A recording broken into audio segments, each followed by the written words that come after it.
आज का प्रसंग धनतेरस से संबंधित है।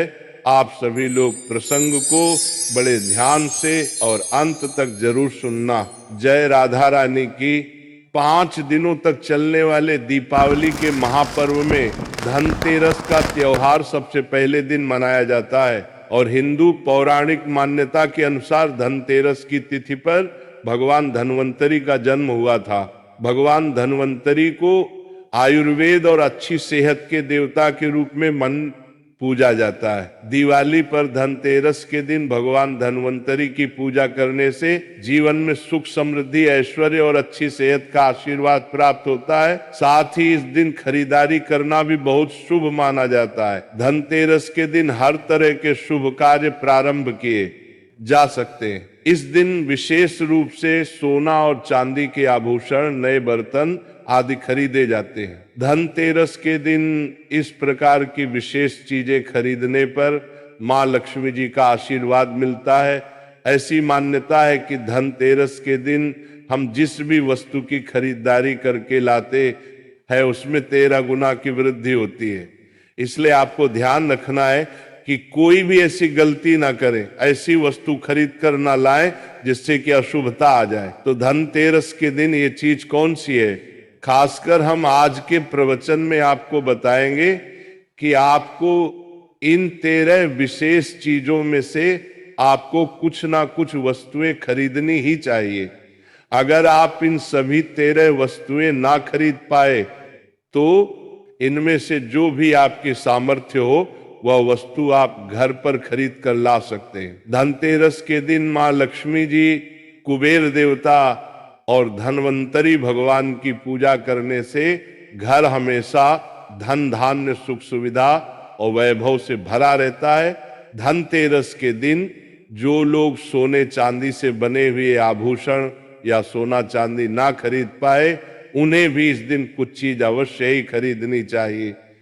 सबसे पहली वस्तु है नई झाड़ू। धनतेरस के दिन नई झाड़ू खरीदना बहुत शुभ माना जाता है। झाड़ू को माँ लक्ष्मी जी का प्रतीक माना जाता है और ऐसा माना जाता है कि नई झाड़ू से धनतेरस के दिन पहले पूजा करके फिर उसका प्रयोग करने से घर की सारी नकारात्मक ऊर्जा दूर हो जाती है और घर में सुख समृद्धि का वास हो जाता है। अगर हो सके, सामर्थ्य हो तो धनतेरस के दिन एक झाड़ू का गुप्त दान करना चाहिए। इसे आप मंदिर में किसी चौराहे पर या ऐसी जगह पर जहां से कोई भी जरूरतमंद व्यक्ति इस झाड़ू को उठाकर ले जाए वहां पर आपको रख देना चाहिए। दूसरी वस्तु है साबुत धनिया।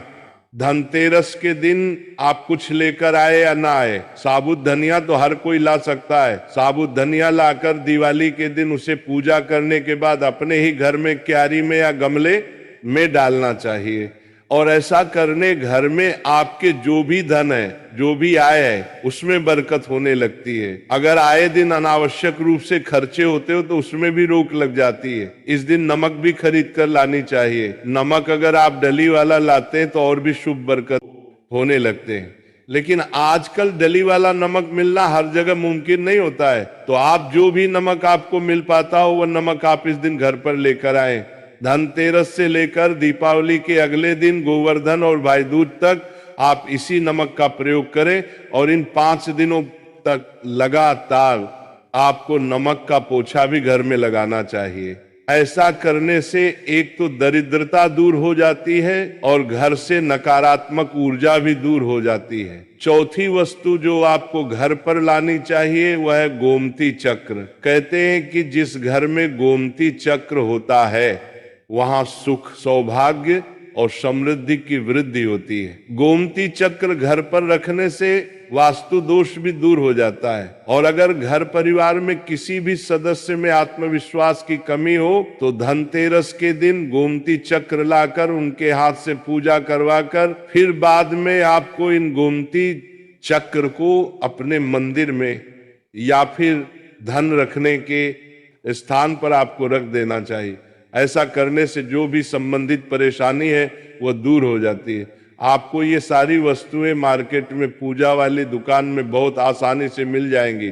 5वीं वास्तु है कौड़ियां। कौड़ियां आपको सफेद, भूरी, पीली, चितकबरी मिल जाएंगी, लेकिन आपको 2 कौड़ी लानी है। वो या तो सफेद लेकर आए या फिर पीले रंग की कौड़ियां लेकर आए। कहते जिस घर में कौड़ियां होती हैं वहां पर माँ लक्ष्मी जी हमेशा वास करती है।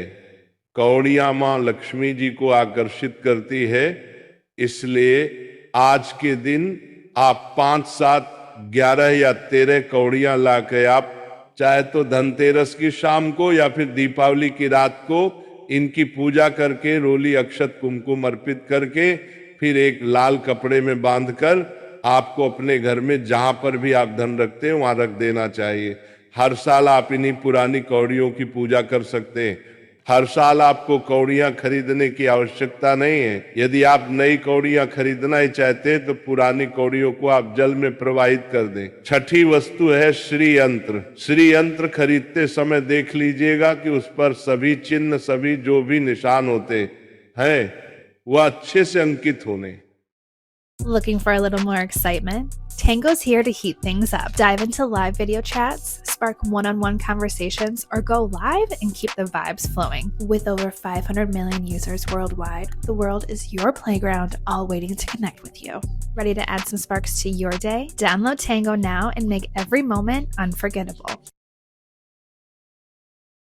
भी चिन्ह, सभी जो भी निशान होते हैं वह अच्छे से अंकित होने चाहिए। श्री यंत्र जिस घर में होता है, नियमित रूप से श्री यंत्र की पूजा जिस घर में होती है वहां पर भी कभी धन का अभाव नहीं रहता। श्री यंत्र की उत्पत्ति को लेकर धार्मिक पुराणों में उल्लेख मिलता है कि एक बार महालक्ष्मी जी अप्रसन्न होकर पृथ्वी से बैकुंठ लोक चली गई। माता के रुष्ट हो जाने से धरती पर बहुत सारी समस्याएं प्रकट हो गई। ब्राह्मण और महाजन बिना लक्ष्मी जी के निधन हो गए। तब ब्राह्मणों में श्रेष्ठ वशिष्ठ मुनि ने निश्चय किया कि मैं लक्ष्मी जी को प्रसन्न कर पृथ्वी पर वापस ले आऊंगा। जब मुनि वशिष्ठ बैकुंठ में जाकर महालक्ष्मी जी से मिले तो उन्हें पता चला कि महालक्ष्मी जी तो अप्रसन्न है और वह किसी भी स्थिति में पृथ्वी पर आने को तैयार नहीं है। तब वशिष्ठ जी ने वहीं पर बैठकर भगवान विष्णु की आराधना शुरू कर दी। नारायण ने प्रसन्न होकर मुनि वशिष्ठ को अपने दर्शन दिए। वशिष्ठ जी ने श्री हरि विष्णु से कहा कि हम पृथ्वी पर बिना लक्ष्मी जी के बहुत दुखी हैं। हमारे सारे आश्रम उजड़ गए, धरती पर वैभव खत्म होने वाला है। ये सुनकर भगवान विष्णु वशिष्ठ मुनि को साथ लेकर महालक्ष्मी जी के पास गए और उन्हें मनाने की कोशिश की, लेकिन फिर भी महालक्ष्मी जी नहीं मानी। तब उन्होंने कहा कि मैं किसी भी स्थिति में पृथ्वी पर वापस जाने को तैयार ही नहीं हूं। जब चारों दिशाओं में महालक्ष्मी जी के पृथ्वी पर वापस न आने की बात फैल गई, तब देवताओं के गुरु बृहस्पति जी ने एक युक्ति सुझाई। उन्होंने कहा कि अब श्री यंत्र साधना ही एकमात्र उपाय बचा है जिससे महालक्ष्मी जी को धरती पर आना ही पड़ेगा। गुरु बृहस्पति जी के निर्देशों से श्री हरि ने धातु पर श्री यंत्र का निर्माण किया और उसे मंत्र सिद्ध प्राण प्रतिष्ठा युक्त करते हुए दीपावली के 2 दिन पूर्व धन त्रयोदशी को श्री यंत्र पर स्थापित करके विधि विधान से उसका पूजन किया। पूजन समाप्त होते होते माता लक्ष्मी जी को वहां आना ही पड़ा और वे बोली कि मैं किसी भी स्थिति में यहां आने के लिए तैयार नहीं थी, ये मेरा प्रण था, परंतु बृहस्पति जी की युक्ति से मुझे आना ही पड़ा। श्री यंत्र मेरा आधार है और इसी में मेरी आत्मा भी बसती है। यही कारण है कि धनतेरस के दिन श्री यंत्र खरीदना चाहिए और अपने घर में स्थापित करना चाहिए। 7वीं वस्तु है 7 मुखी रुद्राक्ष की माला या फिर 7 मुखी रुद्राक्ष। अगर आप धनतेरस के दिन 7 मुखी रुद्रा घर पर लाते हैं और फिर उसकी विधि विधान से पूजा करते हैं या भगवान शिव की पूजा में आप इस रुद्राक्ष को प्रयोग करते हैं, किसी भी मंत्र का जाप करते हैं तो उससे भी आपके घर में कभी परेशानी नहीं आती। किसी प्रकार का कोई अकाल मृत्यु का भय नहीं रहता, क्योंकि दीपावली दीपों का त्योहार होता है और इस दिन अपने घर में अपने सामर्थ्य के अनुसार दीपक जलाए जाते हैं। धनतेरस के दिन भी दीप जलाने चाहिए, अगर आप चाहते हैं आपके घर में साक्षात महालक्ष्मी जी का वास सदा बना रहे, पूरे वर्ष भर आपके घर में धन की कोई कमी ना रहे, आपको कभी कर्ज लेने की नौबत ना आए, तो ऐसे में धनतेरस की शाम को आप 13 दीपक घर के अंदर और 13 दीपक घर के बाहर जलाएं। ऐसा करने से भी महालक्ष्मी जी का आशीर्वाद प्राप्त होता है। और धनतेरस के दिन 8वीं जो वस्तु है वह आपको मिट्टी के दीपक जरूर खरीद कर लाने चाहिए। मिट्टी के दीपक आप अपनी सामर्थ्य के दिन आपको जलाने चाहिए अनुसार खरीद कर ला सकते। अगर हो सके तो किसी जरूरतमंद को जहां पर धन का भाव हो, ऐसे घर में आप मिट्टी के दीपक का तेल सहित और बाती सहित रुई सहित दान भी कर सकते हैं। नवी वस्तु जो आपको खरीद कर लानी चाहिए वह है लक्ष्मी जी और गणेश जी की मूर्ति। वैसे तो मिट्टी की मूर्ति ही घर पर लाना शुभ होता है, लेकिन यदि आप मिट्टी की मूर्ति लाना चाहे तो धातु की मूर्ति, जैसे कि आप चांदी की, सोने की या पीतल की मूर्ति भी घर पर ला सकते हैं। अगर आपके पास पहले से ही मूर्तियां हैं तो आप जरूरी नहीं है कि हर दीपावली पर मूर्ति खरीदें।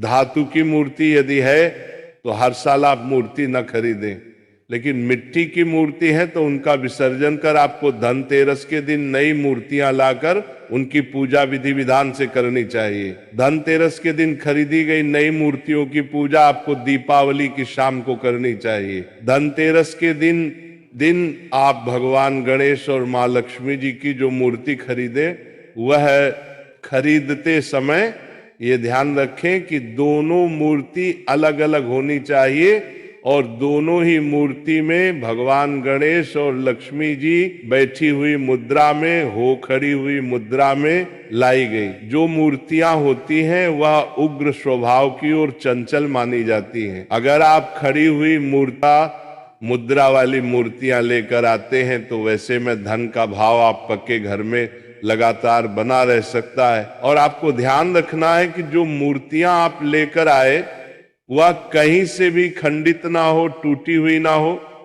गणेश जी की प्रतिमा खरीदते समय ध्यान रखें कि उनकी जो सूंड है वो बाईं तरफ मुड़ी हुई हो और उनका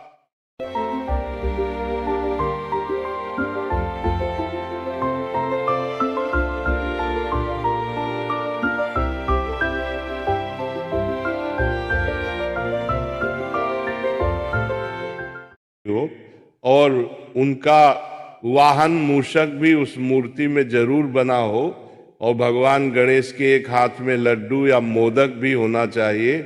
और महालक्ष्मी जी की जो मूर्ति है वह कमल के फूल पर विराजित होनी चाहिए और उनके हाथ में सिक्के हो या फिर सिक्के गिरने वाली अवस्था में हो, ऐसी मूर्तियां घर पर लाना बहुत शुभ होता है। बहुत से लोग आज के दिन उल्लू पर विराजमान मूर्ति या फिर तस्वीर घर पर लेकर आते हैं, लेकिन आपको हाथी या फिर कमल के फूल पर विराजमान लक्ष्मी जी की मूर्ति या तस्वीर ही घर पर लानी चाहिए। कभी भी प्लास्टिक कॉफिन 2 बनने वाले हैं, लेकिन मूर्ति या घर पर लानी चाहिए पेरिस, जिसे पोप कहते हैं। प्लास्टिक की मूर्तियां इस दिन नहीं खरीदनी चाहिए और ना ही पूजा में उनका प्रयोग करना चाहिए। आप केवल मिट्टी के या फिर धातु की मूर्ति ही लेकर आए। अष्ट धातु की मूर्ति भी आप ला सकते हैं। धनतेरस के दिन आपको जो 10वीं वस्तु खरीदनी चाहिए वह कुबेर यंत्र वह आप केवल मिट्टी के धातु की मूर्ति ही लेकर आए। यंत्र जिस घर में होता है वहां पर धन के देवता कुबेर का वास होता है, साथ ही माँ लक्ष्मी जी भी वहां पर वास करती हैं। आपको उत्तर दिशा में धन कुबेर यंत्र की स्थापना करनी चाहिए। इस दिशा का सही निर्माण परिवार में समृद्धि और खुशियों को लेकर आता है। साथ ही अगर आपके घर में किसी तरह का कोई वास्तु दोष है तो वह दोष भी दूर हो जाएगा और व्यापार में, आपके कारोबार में खूब बरकत भी होगी। कई बार लोग खूब मेहनत करने के बाद भी इतना धन नहीं कमा पाते जितनी आप मेहनत करते हैं, और मेहनत करने के बाद भी आपके धन की तिजोरी खाली ही रहती है। तो उसे पूरा साल भरा रखने के लिए आपको धनतेरस के दिन और दिवाली के दिन कुबेर यंत्र की विधि विधान से पूजा भी करनी चाहिए।